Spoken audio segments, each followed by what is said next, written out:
بسم الله الرحمن الرحيم الحمد لله رب العالمين والصلاة والسلام على رسول الله وعلى آله وصحبه وسلم تسليما كثيرا. Assalamu alaikum wa rahmatullahi wa barakatuh. Chers frères et sœurs en islam, vous suivez votre formation à la lecture du Coran à travers la méthode simple et efficace de l'ONG Fikai. Nous allons continuer avec le chapitre 7, précisément la séance 3 de ce chapitre qui va porter sur la lecture. Dans la lecture, nous allons faire une illustration de quelques mots afin de vous permettre d'être capable de continuer sur la lecture. Et également, vous devez faire un effort pour pouvoir maîtriser les lettres qu'on avait dans ce chapitre. Donc, sans tarder, nous allons aller dans le livre de formation, le Tajwid dans l'art de la récitation du Coran, la deuxième édition, dont je suis l'auteur à la page 36 de ce livre. Donc, à la page 36 de ce livre, on a la lecture. Voilà comment la lecture se présente. On voit que toujours sur la première ligne, on a les lettres qu'on a vues dans ce chapitre et un peu au début de la deuxième ligne. Ce sont ces lettres qu'on a mis. La première lettre, c'est le Zal. Le Zal équivaut au D avec un tiré en bas. Et lorsque je lis le Zal avec le Kesra, le Dhamma et le Fataha, alors je dirais Vi, Do, Da. Vi, Do, Da. Donc, on le lit avec le bout de la langue. Le Zal est différent du Zai. Lorsqu'on prononce le Zai, on entend le son Z. Le son Z. Mais par contre, quand c'est le Zal, on ne doit pas entendre Z. Parce que quand c'est le Zai, on dira Za, Zi, Zou. Za, Zi, Zou. Mais par contre, le Zal, on ne doit pas entendre Z. Donc, on dit V, V, Da, avec le bout de la langue. Ensuite, on a le Doad. Le Doad équivaut au D avec un point en bas.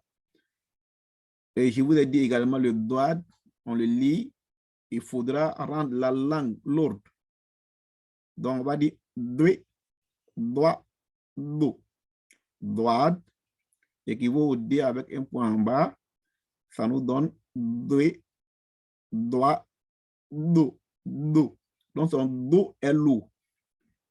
Dwe, Doa, Do. Ensuite, on a le Ghaïn. Le Ghaïn également, le son provient du milieu de la gorge. Son son provient du même endroit que le Aïn. Donc, le Ghaïn équivaut au G avec un point au-dessus. Et si on le met, le Fatha, le Kesra et le Dhamma, ça nous donne Ga, Ri, Go. Ga, Ri, Go. Donc, dans la gorge, de la gorge. Ga, Ri, Go. Ensuite, on a le Qaf. Qaf. Qaf. Le son provient en profondeur, un peu plus en bas de la gorge. Pas dans la gorge, il dit un peu plus en bas de la gorge. Donc, ne confondez pas le Qaf au Kaf. Le Kaf, le son est léger, alors que le Qaf, le son est encore plus fort. Donc, le Qaf équivaut à la lettre Q. Si on met le Fataha, le Dhamma et le Kesra, ça nous donne A, O, P. A, O, P. A, O, P. P. A, O, P. Ensuite, on va les combiner avec, bien sûr, les lettres qu'on a déjà vues dans les autres chapitres. Et vous allez voir que le Hamza va intervenir. Ici, la première lettre, c'est le Hamza. Ici, c'est le Hamza. Donc, c'est le Hamza qu'on doit prendre en compte. C'est le Hamza qu'on doit prendre en compte. Et ce qui est là, c'est son support. Le support ne se lit pas. Le support, il est là pour soutenir le Hamza. Il ne se lit pas. Il faut que vous ayez cela en tête. Donc, le Hamza a un Fataha. Alors, on dira quoi? On dira A. On dira A. Maintenant, après le A, j'ai le Ra qui est un sukun. Donc, on va dire Ar. Ar. Na. Bon. Ar. Na. Bon. On voit que le Ba a le tanwin de Dhamma. Donc, on va dire Ar. Na. Bon. Dans le On, le N apparaît à la fin. Ensuite, c'est le même A, toujours avec le Fataha, et on a le Rao qui porte le Sukun. Vous voyez que là, dans ce A-là, le Alif, le support du Hamza, qui est le Alif, n'est pas lié au Rao parce que le Alif ne se lie pas à la lettre suivante. Pareil aussi dans le mot qu'on a. Quelle que soit la fonction du Alif, du Wa ou du... Non, quelle que soit la fonction du Alif, du Wa ou du Dal, les lettres qui ne se lient pas à la lettre suivante, quelle que soit leur fonction, c'est le même principe qui va s'appliquer. Il ne se lie jamais à la lettre suivante. Donc ici, on a Ar-bin avec le doigt. Ar-bin, bin. Ar-bin. Parce que le doigt a pour voyer le tanwin du Kesra. Et si, si on prend ce mot, on voit que le Hamda toujours a pour support le Alif et il a un Dhamma. Ensuite, on a le Zal qui a également un Dhamma. On va dire Uzunan. Uzunan. Uzunan. Toujours le Alif n'est pas lié au Zal parce que le Alif fait partie des 6 lettres qui ne se lient pas à la lettre suivante. Quand bien même que il joue la fonction de support, quelle que soit leur fonction, il faudra toujours tenir compte de ça et ne se lie jamais à la lettre suivante. Le Zal aussi fait partie des 6 lettres qui ne se lient pas à la lettre suivante. C'est pourquoi on voit un espace entre le Zou et le Nan. Donc, Nan, on a le An sur le Noun. Le Alif qui est là, c'est le Alif orthographique. Quand le mot est terminé par le An, on ajoute le Alif orthographique. Et on a dit qu'il y a des exceptions. Parmi les exceptions, le Ta marbuta, quand il porte le An, il ne prend pas le Alif orthographique. Également, lorsque le Hamza est en fin de mot et qu'il est précédé d'un Alif, ou bien soit s'il a pour support le Alif, il ne prend pas le Alif orthographique. On va prendre cet exemple. Par exemple, on voit qu'après le Fa, le Hamza est au milieu. Toujours le Hamza, le support du Hamza ici, voilà le Hamza qu'on a. Donc, on a le Hamza qu'on a ici. Donc, le Hamza a un sukun.